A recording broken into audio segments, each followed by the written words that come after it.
부정선거 진상규명에 임하는 우리 국민들은 진실을 추구해야 합니다.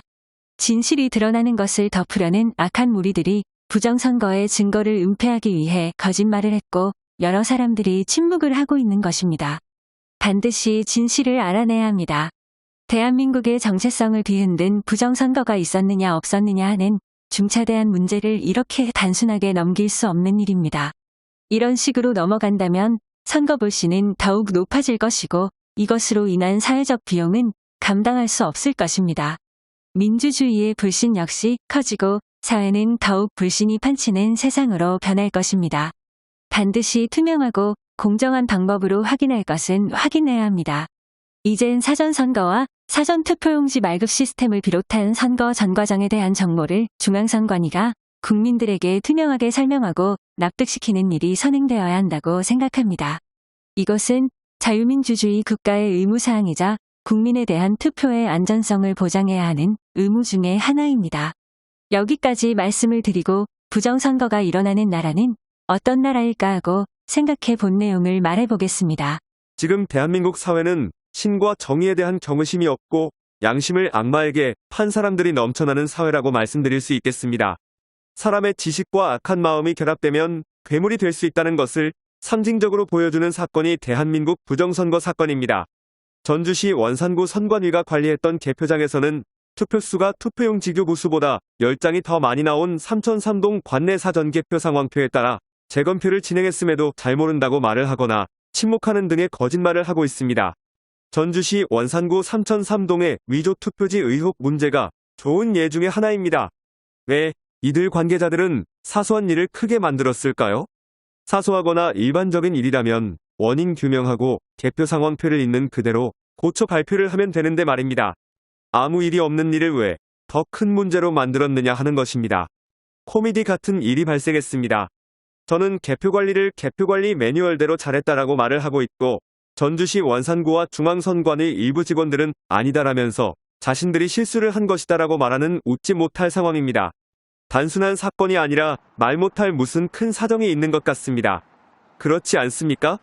사실 부정선거를 저지른 세력들은 사실과 진실이 드러나면 죽는다는 것을 알기 때문입니다. 그래서 저들은 무슨 수를 쓰더라도 감추려 했던 것입니다. 신에 대한 경외심, 정의에 대한 경외심과 그에 대한 믿음이 점점 사라지고 있는 이 시점에 우리들에게 교훈을 보여주는 좋은 경험을 하게 하고 있다고 저는 생각하고 있습니다. 정신 차리라고 신이 보내는 신호가 아닐까요? 2020년 4.15 총선 전주시 원산구 선거 개표장인 화산체육관에서 벌어진 상황은 우리 한국인들의 추한 모습이 적나라하게 투영된 상징적인 사건이라고 생각합니다. 대한민국의 현재의 암울한 정치, 사회 상황들이 이를 잘 뒷받침해주고 있다고 생각합니다.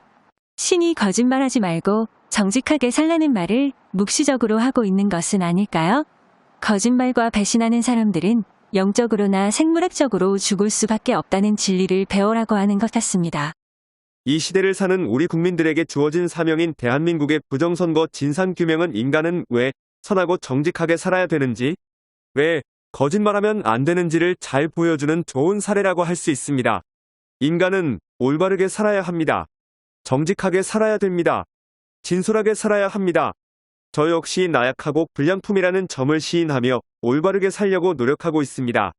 많은 사람들이 세상을 살면서 더 이상 고통 속에서 살지 말고 희망을 가지고 살아가야 한다는 것을 증명하는 엄청나고도 상징적인 사건이 대한민국의 부정선거 사건입니다. 더 이상 좌절하지 말고 바르게 살라는 것이 성경 복음서의 목적이라고 합니다. 대한민국 부정선거 사건은 단순한 사건이 아닙니다. 사람이 죽어나가도 내일이 아니면 관심을 갖지 않는 사회가 되어버렸습니다. 물질 만능주의에 빠져버렸습니다. 이런 못된 생각을 바르게 하려는 사건이 아닐까 생각하고 있습니다. 한국인의 정체성을 신랄하게 보여주는 상징적인 사건이 부정선거 사건이 아닐까요? 위선과 거짓이 판치는 이 나라에서 부정선거 진상규명은 참과 진실 그리고 정의는 무엇인지를 깨닫게 해주고 생각하는 시간을 주고 있다고 보고 있습니다. 법치와 도덕이 회복되어야 합니다. 정성을 다하고 노력하면 참과 진실은 반드시 승리한다는 믿음을 신은 우리에게 보여 주리라 생각하고 있습니다. 반드시 다 함께 한다면 최종적으로 승리하리라 생각합니다. 힘냅시다. 우리 모두 부정부패하고 위선으로 가득 찬 기득권자들과 반민주 공권력, 관권위주의를 심판해야 할 때가 지금이며 이 시대를 살아가는 진정한 나라의 주인인 현명한 자유민주 국민들에게 주어진 사명이라고 저는 감히 생각하고 있습니다. 함께 해주실 건가요? 조작과 거짓이 승리하면 안 된다는 점을 분명하게 보여줄 사건이 부정선거 진상규명 사건이라고 저는 생각합니다. 불신하는 사회, 뒤통수 치는 한국인, 고소고발이 남발하는 무서운 세상, 그리고 불행하게도 자살하게끔 하는 세상이 되어가고 있고, 인간이 가서는 안 되는 선을 넘어가는 그 막장에 종지부를 찍게 하려는 신의 뜻이 담겨져 있다고 저는 생각합니다. 모든 어려움을 극복하고 자유민주국가로서 진정한 선진국으로 가기 위한 역경을 슬기롭게 펼칠 것이라고 생각하며 우리 모두 정의가 이 땅에 실현될 수 있도록 최선의 노력을 다합시다. 모두 힘냅시다. 파이팅 하시고요.